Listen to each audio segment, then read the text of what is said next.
Pendengar setia CTC.fm, tak kira di mana juga anda berada, apa pun yang anda lakukan. Selamat malam, selamat beristirahat kepada yang sedang berehat di rumah, ya, habis waktu kerja siang tadi, nak spend time bersama dengan keluarga, ya, dengan quality time. Dan sambil-sambil itu kita dengarkan segmen yang penting untuk anda trader, khususnya pedagang mata wang asing. Baik, untuk episod yang ke-115 bicara fundamental bersama dengan Cikgu Yun CTC, 22 Januari 2020. Untuk malam ini pastinya ada yang banyak yang menarik. Okey, sebelum tu terima kasih Limin, dia kata dia ucapkan Assalamualaikum kepada Cikgu, ya, dan juga kepada yang telah pun bersedia menanti kita. Okey. Baik, kalau ada apa-apa soalan, apa sahaja soalan berkenaan dengan fundamental, anda letakkan komen anda di ruangan komen. Dan jangan lupa kita share benda yang baik. Baik, Assalamualaikum warahmatullahi taala wabarakatuh, Cikgu. Waalaikumsalam warahmatullahi wabarakatuh. Sihat, Cikgu? Alhamdulillah, sihat, insyaAllah. Baju batik hari ni. Meeting dengan siapa hari ni? Saya dengan Menteri tadi ada program, terima kasih Pak Choi. Oish. Saya terus kemari. Oh, tu yang pakai baju merah tu. Kau Pak Choi? Ya. Okey, alamak, Zila Khalil ada, Nazrul Ishak ada, Cikgu Nonim pun ada, Syam Jibam ada, Syafiq Syaf. Okey, salam Pak Su dan Cikgu Yun. Mohon pandangan CAD, insyaAllah. Salam Cikgu Yun dan Pak Su, rindu pada Cikgu Yun. Wow. Nazrul Ishak, dia rindu dengan Cikgu. Okey, baik. Petang tadi kita dengar pasal Trump. Saya pun tak tahu apa yang dibicarakan. So apa impact terbesar dengan speech dia hari ni? Sebelum kita bermula, sikit aja, sikit. Jobs. Trump menjanjikan kerja yang baru, kerja yang banyak, kerja yang hebat, dan dia sangat berbangga. Dollar is so strong, sangat bangga.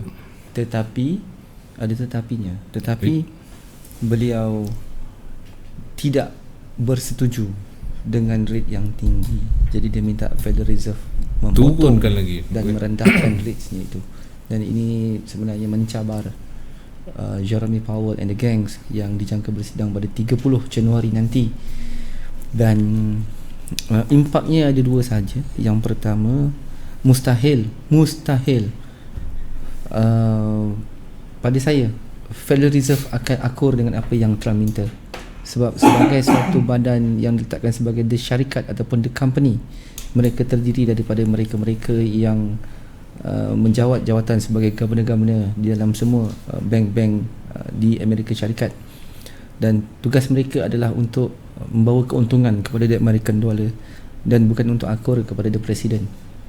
Walaupun the president menjanjikan satu pekerjaan ataupun peluang pekerjaan yang cukup hebat dijangkakan 2020 dan berganda-ganda selepas ini Trump menjanjikan, pada saya dia lebih kepada manifesto untuk beliau kempen nanti pada November 2020.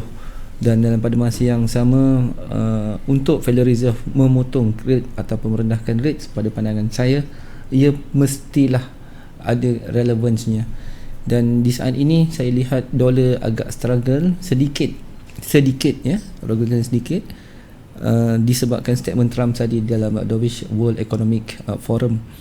Dan 2 hari saya melihat forum ini, satu pada hari Selasa yang lepas, dan hari ini saya dapat menyaksikan sebentar sebelum saya hadir ke majlis bersama dengan pihak menteri. Saya sempat mendengar dan melihat apa yang dikatakan. Jika semalam Trump ada memberi sedikit gambaran hint tentang the phase 2, saya nantikan hari ini adalah phase 2. Tapi apa yang jelas, Trump hanya menjelaskan bahawa Amerika dan China dalam keadaan yang cukup baik untuk terus bekerjasama. Dan kesimpulannya adalah the investors masih lagi berkira-kira adakah yakin dengan apa yang Trump nyatakan itu boleh memberikan satu manfaat yang cukup besar dalam perjanjian tarif teks. Dan hari ini juga apabila Trump menyatakan dia sangat berbangga, dolar sangat kuat, very strong, ya, dolar sangat kuat. Macam mana saya nak katakan bukti apa yang beliau mengatakan tadi adalah melalui liquidity ataupun kecairan terhadap the aset. Lihat aset, lihat stock market sangat meroket. Trump menjanjikan 10,000 poin terhadap Dow dan juga Nasdaq serta Standard & Poor's. Sesuatu angka yang saya rasa macam luar jangka ke apa? Sekarang ni ada 3,000 poin. 10 dan dijangkakan 10,000 poin beliau mampu dengan syarat Federal Reserve merendahkan rates yang sepatutnya lebih rendah daripada sekarang 1.75 kepada 1.20. Trump cadangkan mungkin 1.00. Jika ini berlaku, dia akan menjatuhkan dollar drop dead sharp beautiful ke lantai sampai ke kubur liang lahat. Itu yang akan terjadi pada dolar. Namun yang akan mendapat satu reward yang cukup besar adalah the investors dan juga the conglomerates, kerana sebarang kejatuhan interest rates akan menarik minat pelaburan membeli pemilikan saham di dalamnya. Terutama fokus pada hari ini adalah syarikat Boeing. Bukan lagi Tesla, tetapi Boeing. Dia dah tukar bukan Tesla. Dia memang ada share. Dia memang ada share. Okey. Sebab Boeing agak sedikit merundung dia punya nilai saham dia, dan Trump amat tidak berminat ataupun duka cita. Dia menyalahkan Federal Reserve kerana tidak merendahkan rates. Namun Federal Reserve mengatakan mereka perlu memperhalusi terlebih dahulu kesesuaiannya. Kita tunggu 30 hari bulan Januari. Jam 2.30 pagi atau 3.30 pagi, Jerome Powell akan mengadakan press conference. In terms of market view, saya menjelaskan di sini bahawa jika kita tengok dollar is very strong, it means mereka akan memilih untuk membeli dolar, betul? Jelas kan? Solid.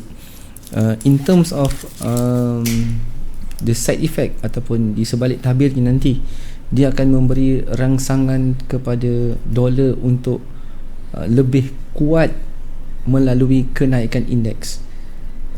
So untuk jangka masa pendek, setakat ini dolar sedang berkira-kira sama ada untuk lebih boost up atau hanya lebih kepada retracement daripada ketinggian yang sedang berlaku, terutama pada USD JPY. Dan apa yang menarik adalah tuan-tuan perlu lihat the safe haven option ataupun pilihan. Adakah yen ini masih lagi relevan ataupun emas ini masih lagi relevan berbanding dengan dolar yang hari ini dideclare adalah the strongest currency dan sangat-sangat kuat. Itu yang dinyatakan oleh Donald Trump. Terima kasih. Baik, itu dia sebagai permulaan kita, sebab saya dah tengok video tu tapi tak sempat nak baca. Jadi ada yang bertanya juga, tolong komen sikit apa yang Trump cakap. Jadi dah selesai untuk sesi yang tu. Baik, saya serahkan ke Chopang untuk cikgu mulakan segmen bicara fundamental. Okey, sekali lagi komen. Kalau ada anda persoalan apa-apa saja pun anda isi di ruang komen, saya akan ajukan kepada cikgu untuk cikgu memberikan penjelasan. Okey, tanpa tag, tanpa apa. Hebat cikgu. Silakan cikgu. Bismillahirrahmanirrahim. Alhamdulillahirabbil alamin wa bihi nasta'in wal umuri dunya waddin.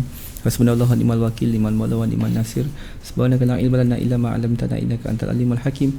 Rabbi shrah li sadri wa yassir li amri wahlul 'uqdatam min lisani yafqahu qawli. Amma ba'du. Assalamualaikum warahmatullahi wabarakatuh. Waalaikumsalam. Dan salam sejahtera kepada semua pendengar-pendengar setia di FM di luar sana yang saya hormati, yang saya kasihi, yang saya sanjungi, yang saya hargai atas kesetiaan anda, teguhnya kami di sini untuk bersama-sama. Tidak kira apa jua latar belakang anda, tidak kira apa jua trading style anda, tidak kira apa jua lifestyle anda, tidak kira apa jua composite trade method yang anda guna pakai sepanjang masa, asalkan saja bermanfaat. Marilah bersama-sama kita panjang-panjangkan. Alhamdulillahirabbil alamin. Syukur kepada Allah Subhanahu wa taala. Hari ini 21 Januari 2020, malam kegilaan para jelitawan kita untuk sekali lagi kita ke udara melalui segmen bicara fundamental, khususnya melihat kebijakan makro dan ekonomi semasa melalui data berkala yang kita rujuk melalui Forex Factory lazimnya, dan memilih kesesuaian dan apakah pendorong utama di kali ini bagi melihat kaunter yang bersesuaian. Satu yang menarik perhatian saya, tuan-tuan, di kala mereka sedang melihat American dollar, di sana mereka melihat tentang emas non-yielding yields. Saya juga floating dekat emas, saya tak nafikan. Rupanya staging ranging dia macam tu. Jangan lupakan pound sterling. Pound sterling terlalu kuat. Undisputed, kata orang putih. Lain saya cakap orang putih sikit. The undisputed champion from the red corners, weighing 250 pounds, Mr. Boy, Terima kasih kepada engineer saya, saudara Bobo, yang hari ini menjadikan satu air muka dah lain. Jangan marah Bobo, gurau-gurau. Mentang-mentang hari ni jumpa menteri. Wah, cakap orang putih tuan-tuan. Bukan tu. Nanti Nazrul marah dengan saya. Baik. Okay, jangan lupakan pound sterling kerana hari besarnya adalah 30 Januari, hari yang sama dengan FOMC. Tadi kita highlight sedikit ataupun saya terangkan apa yang dibicarakan oleh Mr. Donald Trump di Davis Economic World Forum. Cuma dalam banyak-banyak tetamu yang saya lihat dalam jadual mereka berhujah, yang tidak hadir adalah China. Saya mengharapkan China hadir untuk saya melihat respon mereka bila Donald Trump mengatakan the phase 2 bila masa saja boleh dilaksanakan.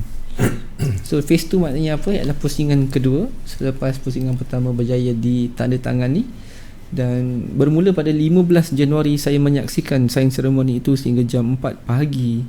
Saya balik daripada CTC malam tu, dan malam tu juga saya habiskan masa saya sehingga jam 4 atau 4.30 pagi saya selesai untuk melihat signing ceremony itu dan macam mana cara impaknya kepada pasaran saham. Berlaku beberapa perubahan TNC yang saya tak jangka dan mengakibatkan market drifting lower. Walaupun kita menyaksikan bahawa kejayaan milik kepada Amerika untuk beberapa ratus bilion, tapi bila perubahan TNC itu menyebabkan investor agak tidak percaya ataupun kurang yakin program tarif tax ini mampu berjaya, menyebabkan non-yielding asset meningkat. Apa itu? Emas. Dan yang paling ketara, keuntungan yang paling besar adalah di palladium. Siapa trade palladium, counter metal, nampak memang sangat tinggi dia punya return of investment. Tetapi kategori emas non-yielding shield dalam keadaan yang rebound retrace masih mencari arah. Okey, oleh kerana sekarang kita berada di Chinese New Year, kita tahu demand yang paling tinggi di dunia untuk bulan ini adalah daripada Singapura dan juga daripada negara China yang memiliki dan membeli emas, bukan Eropah, bukan United Kingdom, bukan Indiana Oceania, tetapi negara di Asia, Singapura dan China yang lantang membeli emas setiap kali kejatuhan. So itu perkara yang kita tidak jangka, tetapi perkara yang memberi rangsangan pada market. So apa yang menarik perhatian saya pada hari ini adalah pound sterling. Yang 30 Januari banyak kali saya laungkan, saya kempenkan untuk Mr. Boris Johnson duduk sikat tepi, rambut ke depan yang menyatakan we will on the grand finale, to execute, to finish all the drama saga terutama tentang UK untuk keluar. Dan baru beberapa hari kemarin beliau gagal mendapat kata sokongan daripada the Senate. UK Parliament tidak berapa setuju untuk keluar daripada Brexit tanpa syarat. Tapi oleh kerana Mr. Boris Johnson memiliki 2/3 seat kerusi yang dimenang secara majoriti dalam sejarah, menjadikan beliau sekarang ini masih lagi dipanggil, kalau kita panggil utuh ataupun megah, kan? Sebab beliau pasti akan mendapat majority vote untuk keluar juga daripada UK, sama ada dengan syarat atau tanpa syarat, walaupun Senat Parlimen di UK tidak berapa bersetuju jika keluar tanpa syarat. So ini menjadikan pound sterling semakin tinggi dibeli. Ding. Sebab kita menantikan apakah yang akan dilontarkan oleh Boris Johnson untuk memastikan Eurozone ataupun Euro United, Kesatuan Eropah Eurobloc ini bersetuju untuk membebaskan UK pada 30 Januari 2020. Dan saya melihat drifting sehingga kepada 4 atau 500 pip lagi, 135 di GBP USD untuk lebih tinggi pada paras sebelum dicatatkan semasa Boris Johnson menang, dan juga GBP AUD yang paling ketara sehingga pada angka 94, sekarang 91, boleh pergi 95 lagi, 4 atau 500 pip lagi untuk lebih tinggi sebelum market akan digesting. Ini yang dipanggil sebagai geografi ataupun geopolitical tension, right? Dan Trump ada juga menyatakan kemarin bahawa ucapan beliau adalah beyond geopolitical. Apa maksudnya? Beyond. di luar jangkaan, di atas geografi politik. Dan secara tidak langsung kita lihat jika melalui Forex Factory pada minggu ini, sebelum kita kupas lebih lanjut, saya akan memilih beberapa kaunter utama, khususnya kaunter GBP yang kita lihat perlu diberi perhatian. Saya tak kata kaunter CAD tak baik, saya tak kata kaunter AUD tak baik, saya tak kata kaunter JPY tak baik, saya tak kata kaunter US dollar tak baik, tapi saya lihat GBP adalah kaunter yang sangat volatile, yang saya jangkakan bila-bila masa saja dia boleh bergerak lebih hebat selepas ni. Okey, kita terus kepada jadual berkala kita pada 19 hingga 25. Ada beberapa bentuk kaunter penting yang berlaku pada minggu ini, dan kita lihat ada JPY, Canadian dollar, Aussie dollar, Euro, US dollar sedikit sahaja. Dan minggu ini hanya ada satu data untuk American dollar, jadi agak kurang volatile pergerakan USD, sama ada USD JPY ataupun USD index. Itu indeks yang perlu kita perlihatkan bagi kekuatan dolar.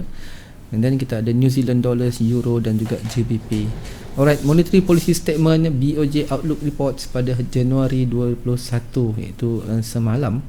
Ini memerlukan digesting daripada Mr. Kuroda yang melihatkan bahawa mereka tidak ada banyak perubahan, dan saya juga tidak menampakkan bahawa Kuroda akan melakukan banyak penggubalan dasar. Sebaliknya kekal dengan apa yang mereka ada sekarang ini untuk kesasaran. Dan untuk yang itu USD JPY khususnya adalah matuang utama yang akan difokus, dan ini juga akan memberi rangsangan pada 30 hari bulan nanti yang kita nantikan ini, iaitu press conference pada 3.30. Ini akan memberi rangsangan kepada USD JPY. Sangat ketara pergerakannya setelah BOJ tidak ada perubahan. So apa yang kita nak tengok adalah macam mana Jeremy Powell nak deliver. Apakah mesej yang akan disampaikan oleh Federal Reserve setelah bulan lepas beliau jelas bahawa kita tidak lagi boleh membuat apa-apa keputusan selagi mana inflation tidak ke sasarannya. So adakah inflation sekarang ni mencapai sasaran? Jika tak capai sasaran, mereka mungkin memberi hints untuk cut the rates. Itu yang kita nak tahu, dan itu yang kita nak rasa. Jika dia cut the rates 1.75% ini, yang bawah ini tuan-tuan, maafkan saya dah hilang dah. Mana pergi je tu? Ada bawah ni tadi. Yang ini, yang bawah ni 1.75, mungkin pada 150 cukup. Dia akan menjatuhkan dolar sedalam-dalamnya dan akan retrace semula berkali-kali ganda, terutama dalam stock market. Dan jangan terpedaya, emas akan lebih jatuh teruk selepas itu. Wow. Okay. Right, and then kita ada Consumer Price Index pada hari Selasa hari ini, alhamdulillah 21 Januari untuk Canadian dollars. Jam 11 juga 8 minit lagi kita ada Monetary Policy Reports, BOC Rate Statement, Overnight Rates. Okey, untuk USD CAD sekarang ini agak tertekan kerana banyak melalui kejatuhan minyak tengah jatuh sekarang ni agak perlahan harga daripada pasaran dunia, menyebabkan UCAD mendapat demand untuk di bids ataupun di bidder. So setelah tiada sebarang bentuk result terhadap inflasi yang kosong, stagnan sebegini, so BOC sebenarnya pada saya lebih kepada cool and relaxing. Dia tidak akan dalam keadaan yang mendadak, ya? So ini bermakna antara USD CAD yang akan mendapat tumpuan utama adalah US dollar. CAD untuk minggu ni selamat. Okay. US CAD dollar yang akan kena fokus. US dollar kena ingat. Okey, Monetary Policy Report ni nanti Mr. Stephen Paulos akan kupas jam 11 malam. Rate statement ni juga dia akan kupas macam mana, dan ini yang kita nak tunggu 1.75. Jika dia kekal 1.75%, ini bermakna dolar yang akan terkesan. Canadian dollar sedikit, tapi overallnya dia dalam keadaan yang stable. Ni 1.75 ni. Kalau tiba-tiba pop 1.50, buy UCAD sekuat-kuatnya. Buy UCAD sekuat-kuatnya. Buy UCAD sekuat-kuatnya, jual emas sedalam-dalamnya. Sedalam-dalamnya. Macam tu. Tapi jika dia tak berubah, dia akan dalam keadaan stagnancy. Ada sedikit perubahan, hanya akan dipacu. Kita ada satu hari lagi, 24 hari bulan. Ini adalah hari terakhir di Davis Economic World Forum, di mana Trump akan, tak silap saya, ada terakhir ucapan dia pada Jumaat nanti. Di sini ada Christine Lagarde juga akan berucap. Dan beberapa central bank utama seperti RBA juga akan berucap bagi penggulungan Dan kita tengok adakah 24 bulan nanti hari Jumaat ada info menarik tentang market untuk bergerak ataupun tidak. Selepas hari ini Trump dengan lantangnya dan penuh yakin mengatakan US dollar is strong and strong and strong. So strong, dolar sangat kuat. Dan dia menjanjikan new jobs yang baru akan bertambah pada 2020. Wow. So market impact seketika. Tengok kenapa jadi dengan emas, dia mula jatuh daripada 1558 perlahan. Tetapi itu hanya gambaran Trump, bukannya evidence-nya di mana? Evidence-nya pada 30 hari bulan baru kita tengok buktinya apa yang Trump cakap tu logik ataupun tidak. Masa inilah market akan volatile terhadap American dollar. Dan sedikit makluman pada tuan-tuan, Jerome Powell berkemungkinan akan ditukar jika Trump merasakan beliau tidak berjaya untuk menangani Federal Reserve kepada new governor yang baru. Dia ada kuasa ke nak tukar? Dia yang lantik. Oh ya ke? Jerome Powell, Trump yang lantik, dan Trump yang usul untuk jadi governor menggantikan siapa ni? Sebelum ni Janet Yellen. Dan Makcik Yellen. Cikgu suka cakap makcik. Makcik Yellen. Sian makcik. Makcik Yellen terlalu berjimat pula. Kalau Jerome Powell tak ni pula, tak ada satu ketegasan pula, lembut pula. Terus terang sangat. Kita tak jadi, kita tak sampai target dah market jatuh. Bahasanya bahasa straight to the point. And then 23 Januari esok hari Khamis jam 12.15 pagi ni nanti conference Stephen Paulos awal pagi ni tentang overnight rates dan juga monetary policy setelah consumer price index bagi monthly untuk bulan yang lalu mencatatkan bacaan setara sahaja, iaitu 0.0, tiada peningkatan inflation. Apa komen Stephen Paulos? Jika dia ada hint mungkin juga nak potong rate sebab nak check and balance, maka UCAD akan terbang lebih tinggi. Jika sebaliknya, UCAD akan drifting lower perlahan-lahan. This is very important. 12, 15 siapa trade UCAD, jaga masa anda. Awal pagi nanti 12.15. Ada berapa jam lagi Pak Su? 2 jam lebih kurang. Kita pun dah balik, on air dah habis. Tajaan sampai pukul 11.30 saja. Oops. And then Aussie dollar, ya Allah, bestnya Australian dollar. RBA, jaga RBA, Reserve Bank of Australia. Siapa trade Aussie, AUD, US dollar, AUD, JPY, GBP, AUD, CAD, AUD, UAD, CAD. Okey, ada AUD lah belakangnya. Hari besar anda adalah hari ini. Saya tunjuk. Hari ini? Hari yang ini. Oh, hari yang ini. Ya, hari ini terkejut cikgu. Bukan hari ini. Okey, baik. Harinya ini 23 hari bulan baik. 25 4 hari bulan 2. 4 hari bulan 2. Cash rate RBA rate statement masih kosong lagi. Forex Factory pun tak berani nak bagi berapa angka. Okey. Dia kosongkan. Ini hari cukup besar untuk Reserve Bank of Australia. Dia nak meroket atau dia nak terjun junam membasahi bumi. Berjurai-jurai air mata. Junam jaga 4 hari bulan 2 ini. Dan kita kembali semula pada kita punya kalender. Baik.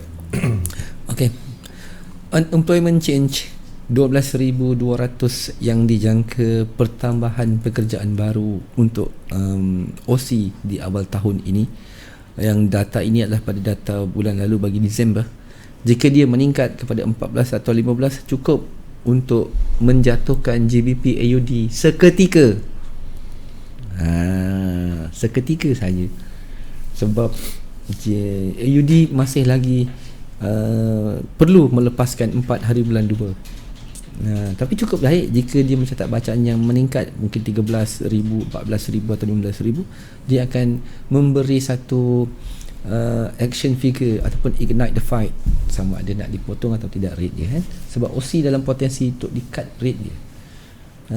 Di antara Reserve Bank yang agak liat untuk memotong rate, dan keputusan OC ni jarang kita dapat ramal tepat. Dia mendadak-mendadak. OC sebab dia bergantung pada China. Kalau China solid, buat apa dia nak cut? Kalau China low, baru dia cut. Oh, dia kembar dengan China. Dia kembar dengan China. Jadi dia macam Well, I mean, Malpana is doing well. So what can I say? I follow them. Unemployment rates untuk Aussie dollar pada 8.30 pagi esok 5.2%. Kita nak bacaan yang menyusut 5.1. Jika pekerjaan barunya besar, mungkin unemployment rate-nya akan kecil. So Aussie akan rally lebih tinggi jika bacaan ini menyusut. Jika dia kekal, dia akan jadi stagnancy dan rally down. Jika ia bertambah kepada 5.3, maka kau jual sajalah. Kau jual sajalah AUD US dollar kau sampai kau tidak punya angka untuk ditekan. Tekan. Ya. Maka terbang lebih tinggi GBP AUD anda ke angka kos 192, angka 193 insya-Allah. Saya baca 195 lagi atas. Itu kelebihan pound sterling setakat ini. Dah 3 hari terlalu kuat. Hebat kan? 3 hari sampai hari besar dia move pun dia cukup besar. Bila tak ada hari besar dia mensiput dia. Siput-siput. Okey, euro satu currency yang sangat popular di Malaysia. Dan saya dapat lihat Waimah pergerakan 30 pip, 40 pip dah mendapat satu kejayaan yang cukup besar pada mereka yang trade euro US dollar, khususnya euro JPY khususnya. Hanya memerlukan pip yang kecil-kecil memadai untuk mereka ambil profit dan sangat popular. Pada saya euro, saya bukan saya tak trade euro, tetapi saya bukanlah counter favorite bagi saya euro. Saya lebih meminati counter pound sterling, counter dollar, counter emas berbanding dengan counter euro USD. Kerana apa? Kerana euro US dollar dia bergerak secara koperasi, senang cakap. Tahu koperasi? Dia orang ada koperasi ke mana? Ada cara lah. Kesatuan Eropah kan? Kesatuan. Dia bergerak secara koperasi. Jadi untuk dia move secara besar tu, dia kena ada kesepakatan koperasi. Jadi mudah tak besar. Ini cakap pasal apa ya? Tapi tak salah trade lah. Betul lah. Kan? Refinancing rates masih lagi kosong-kosong. Okey. Kemudian dia ada monetary policy statement yang serentak terbit pada besok malam Jumaat, malam-malam permintaan kaum-kaum ni hawa. Dan yang paling saya tekankan adalah Christine Lagarde 9.30 malam ni yang akan memberi ucapan tentang ECB. Jika Muhammad Mario Draghi terkenal dengan dovishness dia sebab beliau melihat kejatuhan euro itu memang jelas jika kesepakatan tidak berjaya dicapai kan, sebab mereka bergantung sesama sendiri. Dan bagaimana pula dengan ceti haram berlesen, bekas pengarah ceti haram berlesen kita iaitu Christine Lagarde. Ceti haram berlesen. Tak cakap kata haram, ceti berlesen antarabangsa. IMF dipanggil International Monetary Fund. Okey, Christine Lagarde setelah beliau mengambil alih tugas pada Mario Draghi, adakah dia juga dovishness ataupun dia hawkish? Ini kita kena tunggu, dan ini akan movekan euro USD anda. Alright. Okey, jika 0.00 refinancing rate sini adalah satu sasaran di mana tiada perubahan, turun bawah sikit. Tengok euro 0.00 rate ECB nya. Lu hantam 100 euro, you keluar pun 100 euro. Alah untung ke ini macam? Tak lah untung, tapi penat saja mah. Kalau you hantam ini Bank of Japan 100,000 yen, you keluar tinggal 910,000 yen. 10,000 yen ben. Alah untung kan salah untung. Lucky ke. Tapi yalah, masing-masing ada 0.0 dasar kewangan mereka. Lu hantam satu kali CHF 0.75%. Yang lagi kuat dia potong. Ya apa macam? Ayo. So, inilah. So di dunia sini yang tertinggi adalah Canadian dollar, Bank of Canada. That's why CAD sangat sustain sekarang ini, diikuti dengan American dollar, Federal Reserve, dan ZD pun masih lagi menguasai. Dan yang jadi perhatiannya adalah GBP dan juga Aussie dollar, sama ada akan dipotong atau tidak pada 4 hari bulan 2. Dan untuk GBP hari besarnya adalah pada 30 juga hari bulan serentak yang saya maklumkan tadi pada tuan-tuan. Ini Monetary Policy Summary, MPC Votes, Monetary Policy Report. Selepas press conference FOMC awal pagi pukul 8 GBP punya turn. Ni voting 02 dan 7. Private Factory pun takut nak bagi unjuran. Kosong. Patut dia bagilah unjuran. Apa makna 02 dan 7, tuan-tuan? Okey, 7 campur 2 ada 9. Dia ada 9 majlis perbandaran dia. Senang cakap. Dia punya okay lah, boleh terima lah. ahli lembaga lah, ada 9. Okay. So 2 daripadanya menyokong untuk dipotong rate kepada 0.50. Ni yang sebelum ni. 7 daripadanya kekal dengan rate sekarang. So jika fokus masih lagi 0.27, actual keluar 0.27 yang sama, ini bermakna Bank of England sustain. So bila Bank of England sustain, GBP USD tuan-tuan buy kuat-kuat, insya-Allah semakin tinggi. GBP AUD buy kuat-kuat semakin tinggi. GBP JPY rally untuk lebih tinggi. GBP CAD juga akan semakin tinggi. Tapi jika dia bertukar 0.36 0.45, maka kau jual bah GBP UD kau perlahan-lahan. Jual bah ya? Wah. Okey. Bahaya tu. Kerana apa? Kerana mereka dah semakin dekat untuk memotong kad ataupun rate mereka. Baik. Satu pesanan yang baik. Sekali dia keluar 0.09, ini kosong, ini kosong, ini 9. Kuat. Maknanya 99 kekal. Kau buy kuat-kuat bah. Kalau tak cukup wang kau pinjam bah. Kau tekan kau depo, kau tekan kau depo, kau tekan kau depo. Tapi jangan lupakan saya bah. Sian saya. Tak ada untung lagi ni. Allahu Akbar. Ada, insya-Allah. Aduh, nak kena pecat lagi adalah. Sabar je lah. Okey, itu untuk pergerakan 23 Januari sehingga kepada 9.30 malam. Okey, dan kita pun dah dapat keputusan penuh. Rate untuk BOC Canadian Dollar kekal 1.75%. So ini memberi petanda bahawa UCAD tidak terlalu tinggi. Okey, gitu-gitu aja. Alright. Okey.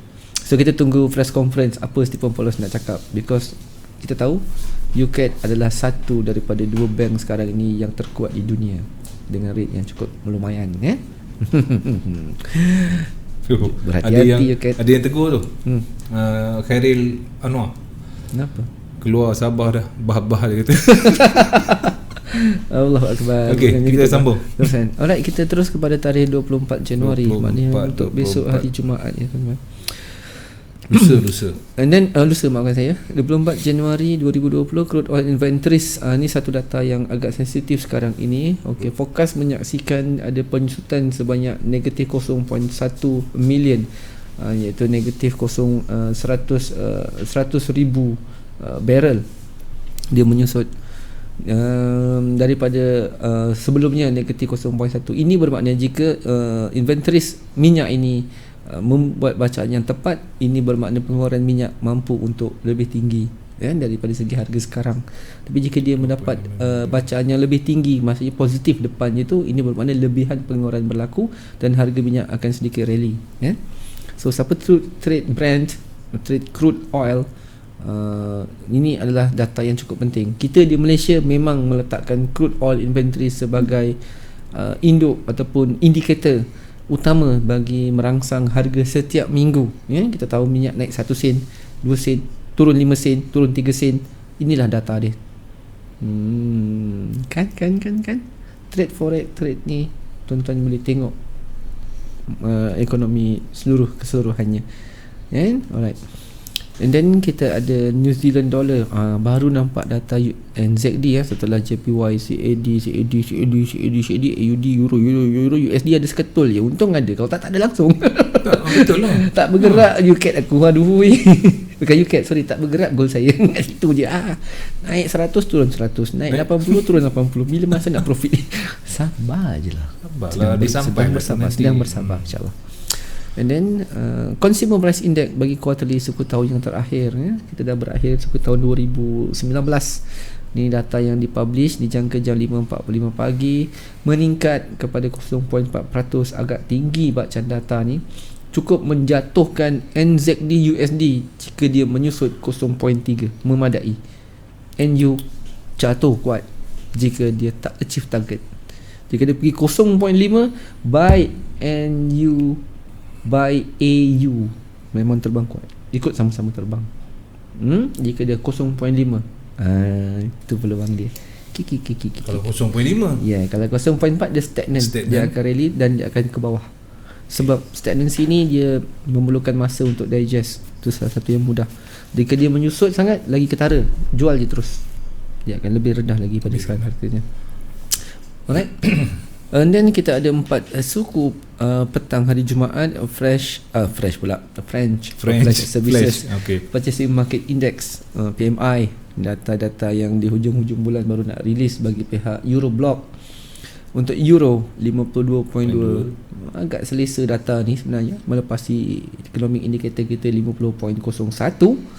Kita perlu dia meningkat 53 ke atas lah, lebih kurang, atau 52.8, ada peningkatan perpuluhan pun, ada peningkatan cukup untuk menyokong euro untuk rally ascending, meningkat sedikit demi sedikit. So agak susah euro nak jatuh sebenarnya di kali ini, di bulan ini, hanya rally gitu-gitu aja. Agak sukar, movement pun tak besar, kecuali di sini nanti Christine Lagarde 5.30 petang bercakap lagi sekali tentang masa depan euro Central Bank. Jika dilihat ada potensi Kesatuan Eropah untuk memperbaiki ekonomi growth mereka. Jika beliau mengatakan suam-suam kuku, maka pijak-pijak kaki lah dia ke bawah. Begitulah dia. German Flash Manufacturing PMI akan terbit pada 4.30 petang Jumaat, serentak dengan German Flash Services Purchasing Market Index. Bacaan 44.6. Ini bacaan menjunam namanya. Ini bacaan menjual bacaan euro namanya. Sebab dia rendah. Dia terbit 43 cukup, kau jual lah euro. Tak nak tukar bahasa Sabah, tukar balik, kamu jual lah euro tersebut. Bahasa negeri Selangor patah balik. Dan jika tuan-tuan melihat 53.0 juga adalah tinggi, services ini mencapai sasaran melepasi, maka euro akan dalam keadaan yang bercampur-campur. Tapi pegang dulu yang manufacturing PMI. Sektor pembuatan ni penting. Ini pun cukup penting ni, servis, tapi pembuatan lagi penting. Jerman adalah negara terkaya di Eropah, negara yang paling besar menyumbang kepada keuangan kepada negara-negara anggota Eropah, negara yang banyak memberi hutang dan pinjaman kepada negara-negara Eropah, negara yang menjadi rujukan utama di Euroblock. Jika mereka stable, insya-Allah euro juga akan stable. Jika mereka mengalami kemunduran, kegusaran, kesakit hatian, kesedihan, ada ke bahasa kesakit hatian? Kesakit hatian ada. Maka euro pun ikut sama-sama. Aduh, sepinya malam ini, dia pun ikut sama-sama jugalah. Perlahannya dia kena jaga. And then itu untuk sehingga jam 4.30 petang. Dan kita juga, ni Christine Lagarde yang saya ulang tadi, 5.30. Ini adalah antara jadual beliau berucap selepas yang sesi pertama beliau berucap pada sebelah ECB press conference pada besok malam Jumaat, dan disulam dengan yang terakhir pada 5.30 petang. So 5.30 petang ni kita di Malaysia, di Euro lebih kurang jam 9.30 pagi. 11 pagi. Betul tak Pak Syed? Salah ke? Betul lah, lebih kurang 9.30 pagi lebih kurang. And then kita ada Flash Manufacturing PMI. Ini untuk pound sterling, kaunter kegemaran saya, yang memberi saya kekayaan dan juga yang memberikan saya kadang-kadang kemiskinan juga. Bagus, cikgu jujur. Cikgu jujur, bagus. Okay. And then datanya sama macam mana dengan Jerman, dia akan terbit juga di peringkat Purchasing Market Index. Flash Services juga terbit yang sama. Yang ini juga kita lihat sektor pembuatan adalah sektor yang sensitif, tuan-tuan. A bit sensitif lah, bukanlah terlalu sensitif. This is a bit sensitive because of what? It is all regarding about how the KDNK dibentuk dalam negara. So ini boleh melibatkan sektor GDP juga, Gross Domestic Products. Jika dia meningkat daripada forecast sebegini, dia boleh petanda bahawa sektor ni rancak. So bila sektor ni rancak, dia memberi rangsangan kepada pekerjaan baru untuk rancak. Dia juga memberi rangsangan kepada kenaikan gaji. Tapi jika dia lembat perlahan, stagnancy, dia pada paras harga yang sama, yang tidak ada banyak perubahan ataupun tidak berubah, So ini memperlahankan pergerakan pound sterling. Okey, tu sektor pembuatan PMI. Kita di Malaysia, kita punya data adalah market PMI. Di Malaysia nama dia market PMI. Terbit 1 hari bulan sehingga antara 1 hingga 4 atau 5 hari bulan setiap awal bulan. Itu untuk kita negara Malaysia, kita punya market PMI. Juga ada fokus macam mana euro, tapi mata wang kita belum sehebat pound. Minta maaf. Tapi boleh lah kan takkan nak beli aiskrim Magnum pakai pound sterling, melampau lah kan. Dahsyat sangat je. Betul Pak Su. Nanti Pak Su pun ngeri juga. Isi penuh datang pakai pound sterling bukan Queen Elizabeth. India Shell tu pun tengok, aneh, ada betul kan ini wang? Aneh, ada betul kan ini wang? Ayah, itu wang mah. Apa ini gambar? Dia tahu itu songkok kan, itu apa? Tanja. Sekali datang pakai crown pula. Hal pula ni. Ada tak? Okay, so kita perlu dia meningkat untuk membantu pergerakan GBP yang tengah kuat sekarang ini. Supermark Kani sekarang ni, dan diberitakan Supermark Kani akan menamatkan perkhidmatan beliau sehingga sesi 2021 nanti dan akan diganti dengan yang baru. So Mak Kani juga akhirnya terkeluar, bukan favorite Mr. Boris Johnson. Alamak, pecah rahsia. Oops. Mak Kani akan beralih, yang diberitakan beliau akan beralih ke IMF, tak silap saya, ataupun perbankan dunia yang lain, tapi bukan ke ECB. So profession dia lebih hebat daripada sekarang. Jika dia mungkin dia katakan selagat kan dah keluar pada IMF. Ini pusing-pusing kat dia orang ni. Habis tu aduh, penat kan dia orang lain tak boleh ganti saya ke? Ganti saya. Habis duit euro aku kaya kan. Aduh. Okay, then kita kembali, habiskan sedikit lagi. Okay, core retail sales untuk CAD yang akan menutup sepanjang minggu ini pada 9.30 malam lusa menunjukkan bacaan sebanyak 0.5%, tuan-tuan.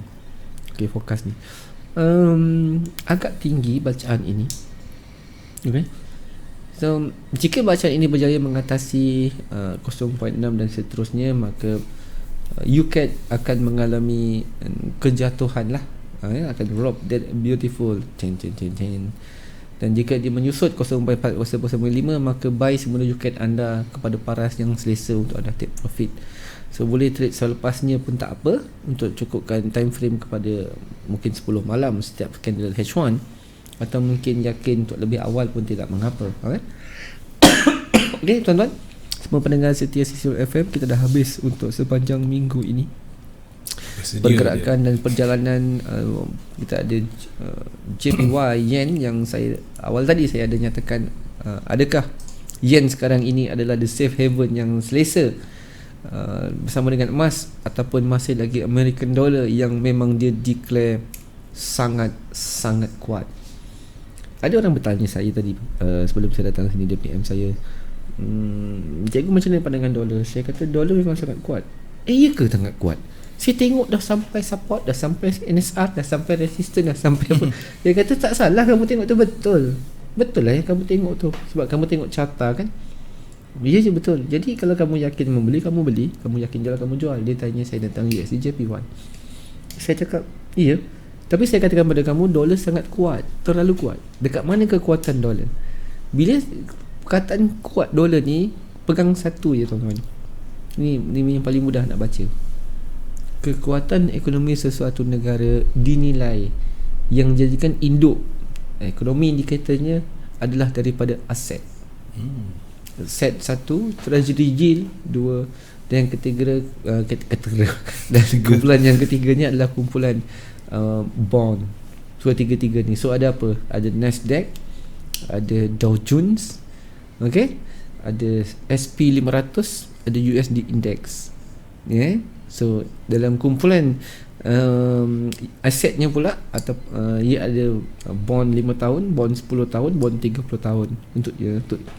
Untuk kategori yield, non yieldingsnya adalah counter emas, palladium, silver, aluminium dan segala-galanya lah. So ini yang dikatakan memberi kekuatan kepada dolar, bukan dekat USD/JPY tu. USD/JPY tu dia move, UJ tu move melalui kekuatan indeks yang saya sebut tadi. USD Index, DAX, Nasdaq, Dow Jones dan juga SP500. Sebelahnya USDX yang commonly. So bila saham semakin meningkat, aset semakin meningkat, pemilikan stok saham ini meningkat, dia akan drag. Dia bukan fast and furious. Dia drag, dia menarik, dia mengheret nilai dolar untuk semakin tinggi. So bila stok semakin tinggi, dolar juga akan ikut semakin tinggi. Faham kan ya? Dan bila kita dah kesan yang itu, dah nampak pergerakan-pergerakan ini, antara yang paling ketara pergerakannya adalah SP500 dan juga Dow Jones. Pergerakannya ini puluhan pip, ratusan pip bila dia bergerak. Dia bukan macam Eugene naik 10 pip, 15 pip, 30 pip. Tak ada dia naik kau-kau lembu-lembu, kambing-kambing, unta-unta, itik-itik ke atas. Ini yang Donald Trump kata, our dollar is too strong. Sangat kuat. Too strong. Dan he's very proud. Dia sangat berbangga. Unfortunately, betul Bapa sebut. Betul. Unfortunately, rate kita masih lagi tinggi. Bila begitu, ini akan menjadikan costing import dan ekspor mahal. Ini akan menjadikan beban terhadap pemilikan emas juga mahal. Ini akan juga menjadikan harga minyak jatuh ke mahal. Nampak orang kata kenapa jadi mahal, bisa jadi murah, dolar semakin kuat. Betul, jawapan kamu betul. Kenapa saya kata jadi terbalik? Emas didagang dengan dolar. Dolar yang mahal, kos mengurus emas jadi mahal. Kos mining lombong jadi mahal. Itu pasal lah mahal. Mahal lah. Faham? Tapi kalau dolar jatuh, kos mining lombong emas jadi murah. Dia boleh keluarkan banyak-banyak. Berapa tan mau? Wah, Mr. Li Jinping datang. Wow, kasih saya 50,000 tan ini malam hantar Beijing. Berapa lombong mau? 100 lombong, 1 Australian dollar saya mau. Seluruh Australia punya lombong dia nak beli. Pasal dolar tengah jatuh, murah lah jadinya. Itu maksudnya. Boleh faham? Baik. Dolar yang semakin tinggi, emas semakin mahal, beban investor menanggung rugi. Faham kan betul-betul? Dolar yang jatuh, emas semakin murah, investor untung besar. Tetapi dalam financial instrument trading yang kita trade sekarang ini, kita nampak dalam MT4 kita, dia correlate kan, dia akan berlawanan. Dolar jatuh, emas akan naik. Betul. Itu betul in terms of digit, but in terms of physical, tadi saya dah jelaskan. Sama juga dengan minyak tadi. Kalau OPEC nakkan minyak dia laris di pasaran, dia beli banyak-banyak ribu, dia kena pastikan dolar jatuh supaya kos keluaran minyaknya murah. Dan investor atau mana-mana pelanggan mereka di seluruh dunia boleh beli banyak kan maksud? Betul. Banyak sangat boleh beli. Boleh beli million barrel. Sebab telaga minyak di Asia Timur, Asia Tengah ini, satu telaga tu ratusan tahun baru habis minyaknya, puluhan tahun. Jadi berapa generasi dia nak belanja, dia boleh bertahan. Kan cantik kekayaan tu. Okey, dah faham kat situ. Terima kasih. So tak banyak lah, RM140. 140 je? Murah sangat. RM140 tu deposit untuk order datang. Dah bercakap dah yang RM15,000, RM30,000. Aduh. Kita gurau-gurau, tenangkan jiwa. Okey tuan-tuan, saya kembalikan daripada Pak Sututui. Saya pilih satu kaunter pilihan saya malam ini untuk melihat kaunter GBP AUD atau GBP US dollar yang saya rasa betul kita beri perhatian sedikit menjelang 30 hari bulan Januari. Kembali kepada Pak Sututui. Okey, baik, jangan mana-mana, kita akan kembali dengan kaunter pilihan daripada Cikgu Yun CTC.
tuan-tuan dan puan-puan, kita kembali dengan kaunter pilihan dan terus bersama dengan Cikgu Yun CTC. Baik, Assalamualaikum tuan-tuan. Terima kasih semua. Salam sejahtera sedikit. Kita kembali kepada pilihan saya pada malam ini. Saya memilih kaunter GBP AUD atas permintaan komuniti yang memberi maklum balas kepada segmen malam ini. Okay, saya buka pada GBP AUD dan bersesuaian dengan apa yang kita lihat di kalender Forex Factory ini. Besok kita ada AUD punya impact pada jam 8.30 pagi dan memberi kesan rasakan kepada GBP AUD khususnya di kaunter Shanghai Stock Index dan juga di kaunter Singapore Stock Exchange yang dijangka akan memberi rangsangan. So, kita memilih kepada kaunter GBP AUD untuk khususnya besok pagi dan sepanjang minggu. Alright, untuk keseluruhan gambaran setakat ini buka saja pub memang uptrend. Okey, memang uptrend, right? The counter H1 kita serang-terang jadi uptrend. Counter intraday kita jelas uptrend. So ambil satu basic learning. Kita nampak satu trend line kat sini, okey. Dan kita nampak oh my goodness. Kalau bahasa kambing kata oh my god.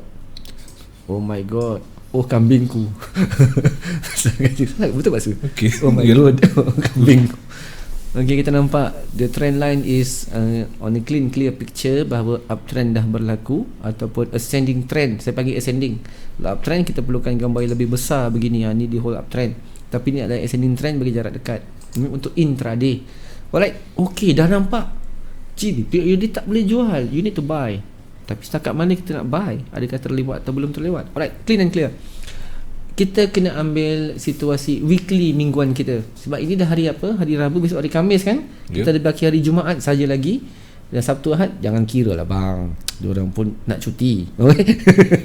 Jangan kira lah. Alright, estimationnya sehingga hari Jumaat nanti. Clean and clear. Sebagi menantikan besok pagi jam 8.45 the big days. Kecilkan sedikit. Kita kembali kepada D1 untuk mingguan kita. Macam sama atas bawah ni naik. Okey, kita tepikan dulu trend line ni. Dah nampak kita nak buy GBP AUD.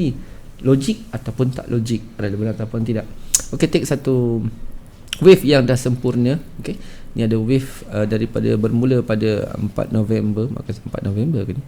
Cuba tengok sikit. Wave yang bermula uptrend bermula pada 7 November 2019 dan sehingga bermula 7 November itu tidak ada yang ke bawah, semua ke atas. Sehingga tak ada yang ke bawah. Tak ada, semua ke atas je.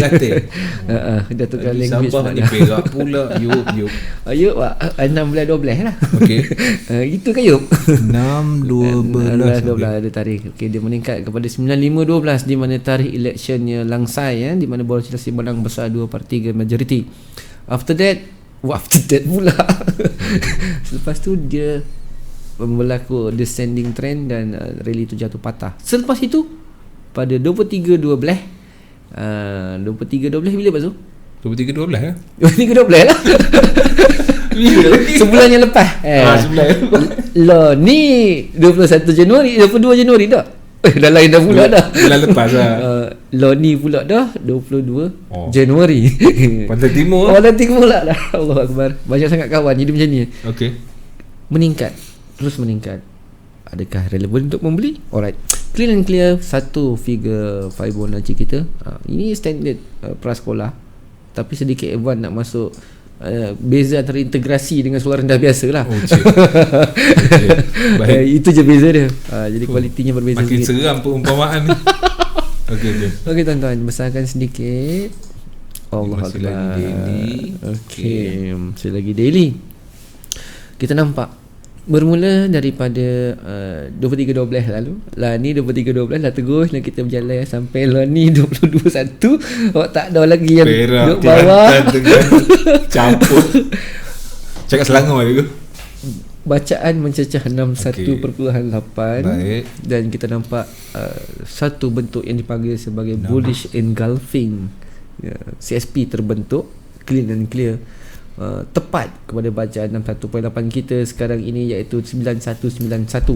Tertinggi berjaya dicatatkan semasa Boris Johnson menang besar. Bukan Boris Yeltsin, itu Moskow punya diktator. Boris Johnson. Okey. Kenal Maurice Yeltsin tak Pasu? Ingat Kenal lah pula. benda besar-besar. Tapi dia orang ni lebih kurang je. Dia dengan BJ pun sama juga. BJ sama, muka dia kan muka sama. cabi-cabi. Sekarang ni Vladimir Putin kan. Dia steady sikit lah, Steady smart sikit. Okey, 100.0 bacaan yang perlu dicecahkan pada angka 19522 ni angkanya 19522. Kita tarik berapa jauhnya? Ada 338 atau 340 pips untuk mencabar bacaan pada 23.12 yang lalu daripada sekarang. So ini bermakna ambil satu kerja 61.8 sekarang ni adalah resisten yang sedang dites untuk atau diduga untuk ditembusi bagi membatalkan candle yang sebelah ni. Itu satu sebatang candle bearish yang cukup besar kan? Berapa bacaannya dari atas sampai bawah? Sebanyak 202 pip baru boleh patah candle ni. Banyak tu. Okay, clear ni clear. So oleh yang demikian kita remark satu bacaan ini iaitu 19190 ini kita bagi satu boleh nampak ke merah ni? Nampak boleh lah Ibu nampak 9192 lah. Kita buat satu angka figure bulat untuk panduan kita. Boleh buy ke tak? Clean, selesai. Dan harga dah mula melepasi 61.8. Apa kita perlu buat? Tuan-tuan kena tunggu daily close. Daily close sesuatu candle untuk weekly dia akan tamat jam 6 pagi besok nanti. 6 pagi besok nanti ni. Ni besok ni lah. 6 pukul 7 dah boleh berkira-kira lah. 7 pagi lah. 7. Kalau malas sangat pukul 8 lah kalau bangun lambat. Tak termain subuh lah tu kot. Okay, dia akan keluar sebatang sebelah dia. Secara tidak langsung inilah tuan-tuan punya. Okay, dia akan jadi sama ada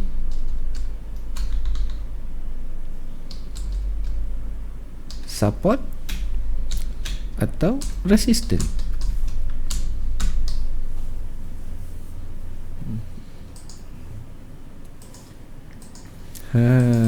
Ini. So automatically candle sebelah besok pagi, insya-Allah besok siang, jika dia berjaya tutup melepasi 1992 ni, maka dia akan jadi support. Dan inilah zone yang tuan-tuan akan jadikan dia sebagai zone sama ada stop loss setiap entry untuk di buy. Dan jika dia jatuh gagal untuk sustain pada 1992 pada besok, dia akan jadi resistant. So dia akan jadi ke atas ini. Dan bila jadi ke atas macam tu, ini bermakna untuk dia jatuh ke bawah sini, inilah setiap TP anda. Dari satu sini 104 pip TP yang pertama, tambah ke bawah lagi 204 pips, tambah lagi ketiga 335 pips untuk tempoh 1 minggu, Isnin hingga Jumaat. Satu stage, dua stage, tiga stage. Dan ini akan jadi tuan-tuan punya stop loss. Boleh faham Very simple. Alright. And then jika dia berada ke atas, ini akan jadi kat bawah. 1992 ni akan jadi tuan-tuan punya entry untuk buy. Sampai mana? So sampai mana kita nak buy di situ, tuan-tuan kena besarkan sedikit bagi weekly ke weekly yang akan datang. Nampak cantik, nampak dia tepat ni, nampak buang yang ni untuk weekly hingga Jumaat kita buang. Candle ini masih lagi aktif dibeli dan tidak boleh dijual. Siapa-siapa yang jual sekarang ni gila namanya, buang duit je namanya. Sebab dia tak langsai lagi. Di mana pergi ke weekly ini, ambil satu lagi Fibo yang dah lengkap, trend yang dah lengkap. Kau naik tak pernah turun, naik terus. Okay, nampak dia sudah melepasi 23.6. Bermakna candle ini akan free climbing. Macam mana? Free climbing ke hiking? Dia makin memanjat lah, naik lah. Dia percuma untuk ke atas. Nak cakap secara rally ke sasaran 950 lebih atas, iaitu anggaran kita 340 pips lagi ke atas. So di mana stop loss kita jika dia jadi support di sini? Inilah stop loss tuan-tuan. Cak 1906 maafkan saya, 19050. Ini stop loss kita. Ini dia. 23.6 ni stop loss kita. Dan stop loss yang paling utuh setakat ini, yang paling kebal adalah di sini 189 atau yang bawah kira terakhir kita, di mana bermulanya pembatalan bearish engulfing pada 18647 atau 8650 lah kita bulatkan. Ya, inilah dia. Rugi ke tak rugi? Tuan-tuan tak rugi kalau tuan-tuan hold untuk membeli. Tuan-tuan tak rugi juga kalau tuan-tuan hold untuk menjual, kerana pergerakannya besar dan besar. Tetapi lambat dengan cepat je nak take profit. Hit and run atau tahan kuat-kuat, tekan lagi. Tahan kuat-kuat, tekan lagi. Oleh yang demikian, kesimpulan kita untuk besok menjelang GBP AUDs, alright, yang kita tengok di sini, maafkan saya, di sini AUD USD, AUD punya employment change ni, nampak tak? Ditakdirkan bacaannya menyusut 10,000.2, unemployment rate meningkat 5.3, maka relevan tak GA akan di-buy lebih tinggi? Relevan, tuan-tuan. Tetapi jika dia result terbalik, dia bermakna inilah bermulanya bacaan ataupun 9192 inilah zone untuk anda menjual GA anda, dan TP nya adalah di sini 9058, iaitu anggarannya TP anda adalah 135 pips ke bawah. Baik tuan-tuan, setakat daripada saya Yunus Idrisi. Terima kasih. Anda boleh buat pilihan membeli dan menjual melalui fundamental, data, makro dan seterusnya, melalui pilihan teknikal secara basic learning prasekolah integrasi sebelum pergi kepada kafar sekolah rendah agama. Dia perbezaan adalah kualiti pembelajaran, itu saja. Tetapi sijilnya laku untuk ke maktab lebih tinggi, insya-Allah. Terima kasih. Aku la qauli hadza wa astaghfirullahalazim wa lakum. Wabillahi taufiq wal hidayah. Assalamualaikum warahmatullahi wabarakatuh. Kembali kepada DJ Pak Sututoi. Jumpa lagi, insya-Allah. Baik, terima kasih kepada Cikgu Institusi alalkan segala perkongsian ilmu ini, dan juga kepada anda semua. Saya doakan semoga anda akan terus mendapat manfaat daripada apa yang kami bawakan daripada CTC FM ini. Baik, esok kita akan bersama dengan Ezli Sazwan dan juga borak bersama dengan Belento Kamis. Jumpa lagi. Assalamualaikum.